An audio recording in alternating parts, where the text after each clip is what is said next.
నటిగా నెక్స్ట్ వివరాల్లోకి వెళ్తే తెలంగాణలో గంజాయి అయితే చాప కింద నీరులాగా వేగంగా విస్తరిస్తోంది. ఇక పోలీసులు ఎప్పటికప్పుడు కూడా సరఫరాలను అడ్డుకుంటున్నా ఏదో ఒక దారిలో సమాజంలో అది చిచ్చు రేపుతూనే అవుతాయి. ఇక ఇప్పటికే ఎంతో మంది యువత గంజాయి బారిన పడి ఇబ్బందుల పాలవుతుంటే ఇప్పుడు చిన్న పిల్లలను కూడా గంజాయి ముఠాలు టార్గెట్ చేశాయి. గంజాయి కలిపిన చాక్లెట్లు అందిస్తూ వారి ఆరోగ్యాలతో చెలగాటమాడుతున్నారు.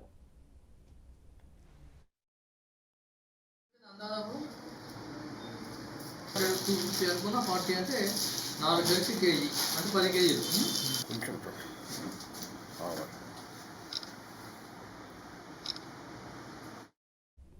అయితే కాలం మారిన కొద్దీ నేరాలు చేసేవారి తెలివితేటలు కూడా కొత్త పుంతలు తొక్కుతున్నాయి. నేరుగా గంజాయి సరఫరా చేస్తే పట్టుబడతామనే భయంతోనే నేరగాళ్లు వినూత్న మార్గాలనైతే ఎంచుకుంటున్నారు. కేటుగాళ్లు గంజాయిని చాక్లెట్ల రూపంలో తయారు చేసి బహిరంగంగానే విక్రయిస్తూ సొమ్ము చేసుకుంటున్నారు. ఖమ్మంలో గంజాయి చాక్లెట్లను విక్రయిస్తున్న ముఠా గుట్టురట్టయింది. గంజాయిని చాక్లెట్ల రూపంలో విక్రయిస్తున్నారనే విశ్వసనీయ సమాచారం మేరకు ఖమ్మం పట్టణంలో పోలీసులు విస్తృతంగా తనిఖీలు చేపట్టారు. ఇక చాక్లెట్లు విక్రయిస్తున్న 2-3 నుంచి 3 కిలోల గంజాయి చాక్లెట్లు అయితే సీజ్ చేశారు. ఇక అదే విధంగా అక్రమంగా నిల్వ ఉంచిన 8 కిలోల ఎండు గంజాయిని కూడా స్వాధీనం చేసుకున్నారు. నిందితులు ఇద్దరిపైన కూడా కేసు నమోదు చేసి రిమాండ్కు తరలించారు.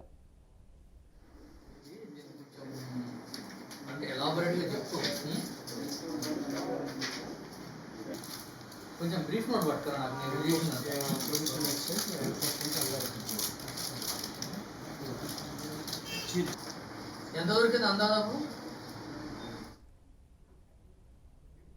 అలాగే నార్సింగి పోలీస్ స్టేషన్ పరిధిలో గంజాయి చాక్లెట్ల కలకలం అయితే సృష్టించాయి. కోకాపేట్ ప్రాంతంలో గంజాయి చాక్లెట్లు అమ్ముతున్న వ్యక్తిని ఎక్సైజ్ ఎన్ఫోర్స్మెంట్ అధికారులు అయితే అరెస్టు చేశారు. ఒడిశాకు చెందిన సౌమ్య రాజన్గా గుర్తించారు. పక్కా సమాచారంతోనే పట్టుకొని 40 గంజాయి ప్యాకెట్లనైతే స్వాధీనం చేసుకున్నారు.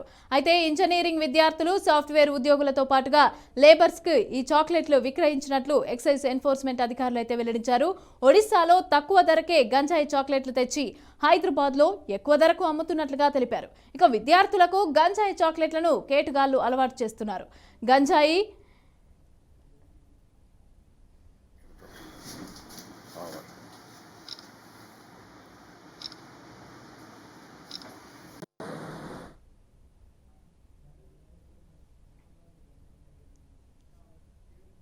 రెడీగా ఈ అంశానికి సంబంధించి అయితే పూర్తి డీటెయిల్స్ మా ప్రతినిధి శ్రీనివాస్ అందిస్తారు. శ్రీనివాస్, చెప్పండి. ఖమ్మంలో అయితే ఈ ముఠా గుట్టు రట్టు చేసినట్టుగా తెలుస్తోంది. అలాగే హైదరాబాద్లో కూడా ఉన్నారు. ఈ చాక్లెట్ల రూపంలో తెచ్చి ఇద్దరినైతే అరెస్ట్ చేసినట్టుగా తెలుస్తోంది. డీటెయిల్స్ ఎలా ఉన్నాయి? మమత, ఈ గంజాయి అక్రమ రవాణా ముఖ్యంగా ఆంధ్ర, ఒరిస్సా, ఛత్తీస్గఢ్ నడుస్తుంది. ముఖ్యంగా 2-3 ఏళ్ల క్రితం నల్లగొండలో ఎస్పీగా ఉన్నప్పుడు రంగనాథ్ వైజాగ్ లో దాడి చేసి వీళ్ళు ఆట కట్టించారు. అయితే పిల్లి గుడ్డుకైతే ఎకచెక్కవాడినట్టుగా ఆంధ్ర పోలీసులు మౌనంగా ఉండటం, ఆమ్యానాలకి అలవాటు పడటంతోనే ఛత్తీస్గఢ్, ఆంధ్ర సరిహద్దు ప్రాంతానికి చెక్ పోస్టులు కూడా దాటుకొని, ఎందుకంటే వినూత్న పద్ధతిలో స్మగ్లర్లు ఈ గంజాయి రవాణా చేస్తున్నారు. ముఖ్యంగా ఇది ఆందోళనకర పరిణామంగా భావించాల్సిన పరిస్థితి ఉంది. ఎందుకంటే తెలంగాణ పోలీసులకు సంబంధించినంత దాదాపు 90% గంజాయిని పట్టుకుంటున్నప్పటికీ పైన అక్రమంగా తరలించే విషయంలో ఆ చెక్ పోస్టుల దగ్గర పోలీస్ సిబ్బంది, ఈ ఆంధ్ర పోలీసులు అయితే, ఒరిస్సా పోలీసులు అయితే, ఛత్తీస్గఢ్ సంబంధించి ఈ ఆంధ్ర చెక్ పోస్టులు దాటి వస్తున్నాయి. అక్కడ వాళ్ళని గట్టిగా నిఘా బృందాల ద్వారా గట్టిగా పట్టుబడితే ఈ అక్రమ రవాణా అడ్డుకట్ట వేయొచ్చు. ముఖ్యంగా అప్పుడు 2-2.5 సంవత్సరాల క్రితం ఈ వైజాగ్ లో ఈ అక్రమ రవాణా జరుగుతుంది. అక్కడ గంజాయికి కేంద్రంగా ఉందని చెప్పని నల్గొండ నుంచి పోలీసులు వెళ్లి ఆ డెన్ మీద దాడి చేసినప్పుడు ఆంధ్ర ప్రభుత్వ యంత్రాంగం మొత్తం కూడా ఉలికిపడ్డది. అది ఒక రాష్ట్ర వ్యాప్తంగా ఒక సంచలనంగా మారింది. అయితే అప్పటి నుంచి ఇప్పటి వరకు కూడా ఆంధ్ర పోలీస్ యంత్రాంగం మొత్తం కూడా నిస్తేజంగా ఉండటం, ఈ తనిఖీలు వేగులుని సమాయత్తం చేయబడటం వల్ల అక్రమ రవాణా యథేచ్ఛగా జరుగుతుంది, ఎక్కువ జరుగుతుంది. ఇంకోటి వినూత్న రీతిలో జరుగుతుంది. ఈ యువతని టార్గెట్ చేస్తూ చాక్లెట్ల ద్వారా పంపిణీ చేయటము, అలాగే కార్లు, రైళ్లు, వీటి ద్వారా మొత్తం కూడా అక్రమ రవాణా జరుగుతుంది. హైదరాబాదు, ఖమ్మం అంటే మామూలు ఈ జిల్లా హెడ్ క్వార్టర్ లోనే చాక్లెట్ పంపిణీ చేస్తుంటే హైదరాబాద్ కూడా తరలించే పరిస్థితి ఉన్న నేపథ్యంలో వీళ్ళు నిఘా నేత్రాలు నిద్రపోతున్నట్టుగా ఉంది. ఆంధ్ర సరిహద్దు ప్రాంతంలో, ఆంధ్రాలో అక్కడ గనక కట్టుదిట్టమైన భద్రతా ఏర్పాట్లు, నిఘాని గనక ఏర్పాటు చేసి అక్రమ రవాణా అడ్డుకోవటంలో పెద్ద ఇబ్బంది లేదు. కానీ వైజాగ్ నుంచి నల్గొండ వచ్చేటప్పటికి నల్గొండ దొరికితే ఆ పాయింట్ పట్టుకొని వైజాగ్ లో దాడి చేసినప్పటికీ ఆంధ్ర పోలీసులు మరి నిద్రపోతున్నారా, నిఘా వ్యవస్థ నిద్రపోతుందా అనేది ఆ ప్రభుత్వం ఆ పోలీస్ యంత్రాంగం తెలుసుకోవాలి. ఇక్కడ ఖమ్మం జిల్లా వరకు తెలంగాణలో ఖమ్మం జిల్లా యంత్రాంగం మొత్తం కూడా పటిష్టంగా ఈ నిఘా ద్వారా దాదాపు 100,000 కేజీల గంజాయిని పట్టుకున్నారు. ఇటు భద్రాచలం వేసింది, పాల్వంత వేసింది, కొత్తగూడెం వేసింది, ఖమ్మంలో వేసింది. అంటే వైరా దగ్గర కూడా గత సంవత్సరం క్రితం ఈ గంజాయి తరలిస్తున్న వాహనాన్ని పోలీసులు వెంటాడటంతో వాళ్ళు వేరే వాహనాన్ని గుద్ది పరారైండ్రు. అయినప్పటికీ కూడా వాళ్ళు పట్టుకొని దాదాపు 50 కేజీల గంజాయిని స్వాధీనం చేసుకున్నారు ఖమ్మం పోలీసులు. అలాగే ఈ భద్రాచలం నుంచి వచ్చే చెక్ పోస్టులన్నీ కూడా దాటుకుంటే ఎక్కడైనా సరే నిఘా పెట్టి పాల్వంత, కొత్తగూడెం, భద్రాచలం పరిసర ప్రాంతాల్లో వాళ్ళకి అనుమానం వస్తే పూర్తి స్థాయిలో పట్టుకుంటున్నారు. ఒకవేళ అది అర్ధరాత్రి అపరాత్రి అనే సమయంలో వెళ్ళి ఒకవేళ నిఘా ద్వారా దొరకకపోతే ఖమ్మం వరకు వచ్చేదే సరే పట్టుకునే పరిస్థితి ఉంది. కానీ ముఖ్యంగా ఆంధ్ర, ఛత్తీస్గఢ్ సరిహద్దు ప్రాంతాల్లో ఉన్న ఈ ఆంధ్రాకు సంబంధించిన చెక్ పోస్టుల ద్వారా పూర్తిగా వస్తుంది. చెక్ పోస్టులలో రాష్ట్ర ప్రభుత్వం, ఇక్కడ తెలంగాణ ప్రభుత్వం కూడా చెక్ పోస్టుల దగ్గర నిఘా ఎక్కువ పెట్టాలి. ఇక్కడ గాలి వదిలేసినట్టుగా ఉన్నాయి సరిహద్దు ప్రాంతాల్లో ఉన్న చెక్ పోస్టు. అక్కడ పోలీస్ యంత్రాంగం కూడా రాత్రిపూట మామూలు వసూళ్లు చేసుకోవడానికి తప్ప దేనికి పని రావట్లేదు అని చెప్పనే వార్తలు వస్తున్నాయి. ముఖ్యంగా ఆంధ్ర సరిహద్దు ప్రాంతాల్లో ఉన్న చెక్ పోస్టులో ఆ చెక్ పోస్టు యంత్రాంగంతో సహా వీళ్ళకి లావాదేవీలు ఉన్నట్టుగా సమాచారం ఉన్న నేపథ్యంలో దీర్ఘకాలికంగా పనిచేస్తున్న సిబ్బందిని మొత్తం కూడా మార్చి కొత్తగా ఏర్పాటు చేసి ఈ నిఘాన్ని పటిష్టం చేస్తే తప్ప ఈ గంజాయి అక్రమ రవాణాకు కట్ట వేసే పరిస్థితి లేదు.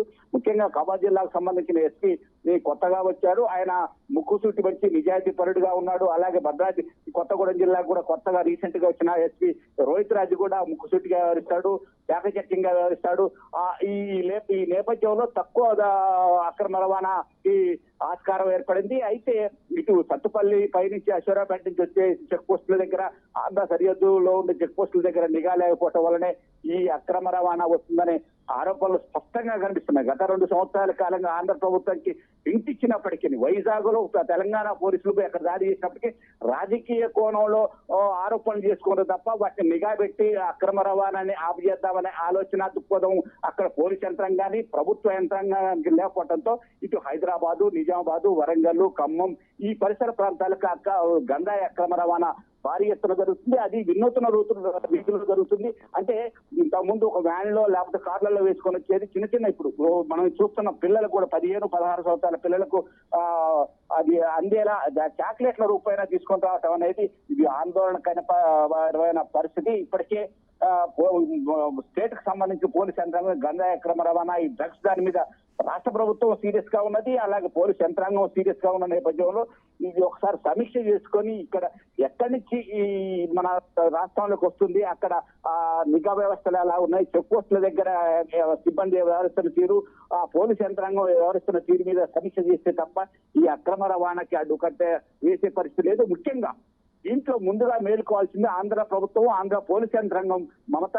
అక్కడ వాళ్ళు కళ్ళు మూసుకొని ఉండటం వల్ల ఇది దేశవ్యాప్తంగా విస్తృతంగా అక్రమ రవాణా జరుగుతున్న నేపథ్యంలో ఇక్కడ యంత్రాంగం పూర్తిగా ఖమ్మం జిల్లా, ఇటు భద్రాద్రి కొత్తగూడెం జిల్లాల దాదాపు 90% అడ్డుకట్ట వేసే విధంగా పోలీస్ యంత్రాంగం, ఎక్సైజ్ శాఖ ప్రయత్నిస్తున్నప్పటికీ ఎక్సైజ్ శాఖలో తగినంత సిబ్బంది లేకపోవడం, వాళ్ళు ఈ వైట్ షాపులు వీటి చుట్టూ తిరగటమే తప్ప దీని మీద దృష్టి పెట్టలేదు. కానీ పోలీస్ యంత్రాంగం మాత్రం ఇక్కడ ఖమ్మం జిల్లాలో 90% మాత్రం దీన్ని అడ్డుకట్ట వేసే విధంగా కఠినంగానే వ్యవహరిస్తున్నారు. రాష్ట్ర ప్రభుత్వం కూడా ఈ ఆంధ్ర ప్రభుత్వానికి, ఛత్తీస్గఢ్ ప్రభుత్వానికి స్పష్టంగా ఆదేశాలు జారీ చేసి వాళ్ళకి మేము సహకరిస్తాము, ఈ గంజాయి అక్రమ రవాణాని కనుక అడ్డుకోకపోతే యువత నష్టపోయే పరిస్థితి అయితే స్పష్టంగా కనిపిస్తుంది మమత.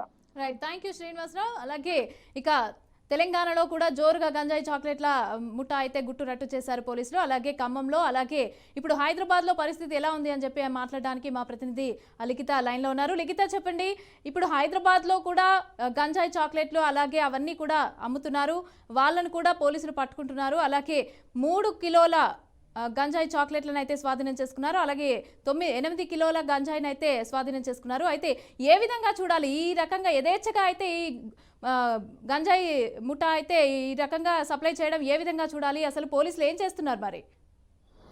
రైట్ మమత, ఇక్కడ క్లియర్గా చూడవచ్చు ఏదైతే గంజాయి చాక్లెట్లు లభిస్తున్నాయో దీనిపైన ఒక విధంగా చూసుకున్నట్లయితే తెలంగాణ పోలీసులు ఎవరైతే ఉంటారో వారందరూ కూడా ఉక్కుపాదం మోపారనే చెప్పుకోవాలి. ఎందుకంటే ఎక్కడ కూడా గంజాయి ఎక్కడి నుండి వస్తుంది అనే వివరాలు కొంతవరకు గోప్యంగా ఉన్నప్పటికీ కూడా ఆ నిందితులను పట్టుకున్నప్పుడు ఆ యొక్క వివరాలు కూడా బయటికి రావడం అయితే జరిగింది. వీరు ఒరిస్సా నుండి అంటే కేవలము ఇటు తెలంగాణ చుట్టుపక్కల ప్రాంతాల నుండి కాకుండా ఒరిస్సా అటు బీహార్ ఈ ప్రాంతాల నుండి అయితే తక్కువ రేటుకు ఈ యొక్క గంజాయిని తీసుకొని ఇక్కడ హైదరాబాద్లో ఎక్కువ శాతం లేబర్స్ అయితే ఎక్కువగా ఉంటూ ఉంటారు. అంటే ఇతర రాష్ట్రాల నుండి ఇక్కడికి పనిచేయడానికి వచ్చిన లేబర్స్ చాలా ఎక్కువగా ఉంటారు. వారిని అలాగే ఇక్కడ ఉండే సాఫ్ట్వేర్ ఉద్యోగుల్ని అంతేకాకుండా విద్యార్థులను టార్గెట్ చేసుకొని ఈ యొక్క గంజాయిని విక్రయిస్తున్నట్లయితే తెలుస్తోంది. ఈ సమాచారం అందుకున్న పోలీసులు వెంటనే వారి దగ్గర నుండి గంజాయిని స్వాధీనం చేసుకొని వారిని అరెస్టు చేసి మిగతా వివరాలకు సంబంధించి వారి నుండి సమాచారం అయితే తెలుసుకోవడం అయితే జరుగుతుంది. అయితే ఈ యొక్క గంజాయిని తీసుకొచ్చే విధానం ఎలా ఉంటుందంటే వారు ఎక్కడైతే ఒరిస్సాలో కొనుక్కున్నప్పుడు ఆ యొక్క ఒరిస్సా నుండి వారు ఇక్కడికి పనికి వస్తున్నట్లుగా అంటే ట్రైన్లలో ఎక్కువగా ఈ యొక్క గంజాయి రవాణా అనేది ట్రైన్లలో జరుగుతుంది.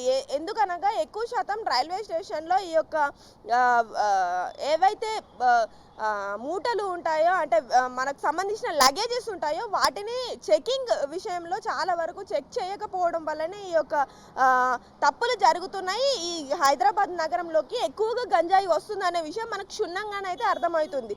అయితే వారిని ఎలా తీసుకొచ్చారు అని అడిగినప్పుడు తాము పని కోసం హైదరాబాద్కు వచ్చే సమయంలో మా బట్టలలో కావచ్చు మేము తీసుకొచ్చే సామాన్లలో కావచ్చు లోపల భాగంలో ఈ యొక్క గంజాయిని ఉంచడం అంతేకాకుండా అటు ఒరిస్సా రైల్వే స్టేషన్స్లో కావచ్చు ఇటు హైదరాబాద్ రైల్వే స్టేషన్స్లో కావచ్చు ఆ యొక్క లగేజ్ని చెక్ చేయరు కాబట్టి వెంటనే మేము సులభంగా దాన్ని ఇటు రవాణా చేసేందుకు వీలుగా ఉంటుందని కూడా నిందితుల నుండి సమాచారం అయితే అందుతుంది. అంతేకాకుండా వీరు ఎవరిని టార్గెట్ చేస్తున్నారు అని అంటే ఎవరైతే లేబర్స్ ఉంటారో అంటే ఇతర రాష్ట్రాల నుండి వచ్చిన లేబర్స్ కావచ్చు అలాగే ఇటు స్టూడెంట్స్ ఎవరైతే ఇంజనీరింగ్ విద్యార్థులు కావచ్చు అలాగే ఇటు స్కూల్ విద్యార్థులు కావచ్చు కాలేజీ అంటే ఇంటర్ కాలేజీ విద్యార్థులు కావచ్చు వీళ్ళని టార్గెట్గా పెట్టుకొని వారు ఈ యొక్క గంజాయిని విక్రయిస్తున్నారు. అంతేకాకుండా ఎక్కువ స్ట్రెస్లో ఉన్నప్పుడు ఈ యొక్క కొంతమంది సాఫ్ట్వేర్ ఉద్యోగులు అయితే గంజాయి దాన్ని ప్యాషన్గా కూడా తీసుకోవడం అయితే జరుగుతుంది స్ట్రెస్ రిలీఫ్ కోసం అని చెప్పేసి. ఆ యొక్క స్ట్రెస్ రిలీఫ్ కోసం వారు ఎప్పుడైతే గంజాయి ఒక్కసారి వాడడం మొదలు పెట్టిందో తర్వాత వారికి అది దానికి వారు బానిస అయిపోవడంతో ఎక్కువ శాతం వారు డిమాండ్ కూడా చేస్తూ ఉంటారు. అందుకోసమే ఇప్పటి నుండే అంటే ఇంటర్ నుండి కావచ్చు ఇటు లేబర్ పని నుండి కావచ్చు ఇట్లాంటి సమయంలో ఎవరైతే ఉంటారో ఆ స్టేజ్లో ఉన్నవారిని టార్గెట్గా చేసుకొని డిప్రెషన్లో ఉన్నవారిని కూడా టార్గెట్గా చేసుకొని వీరు ఈ యొక్క చాక్లెట్లను అమ్మడం అయితే జరుగుతుంది. అంతేకాకుండా మనము ఇక పోలీసుల విషయానికి చూసుకున్నట్లయితే ఇటు న్యూ ఇయర్ స్టార్ట్ అయినప్పటి నుండి కూడా ప్రతిరోజు ఎక్కడికక్కడ కూడా గంజాయిని సీజ్ చేయడం కావచ్చు ఎక్కడ ఉంటుంది ఎక్కడ అమ్ముతున్నారు ఎవరు తీసుకుంటున్నారు అనే వివరాలు అయితే క్షుణ్ణంగా పరిశీలించి వాళ్ళు వెంటనే ఆ యొక్క స్థలానికి చేరుకోవడం అయితే జరుగుతుంది. Mamata right, thank you Likhitha, thanks for the details.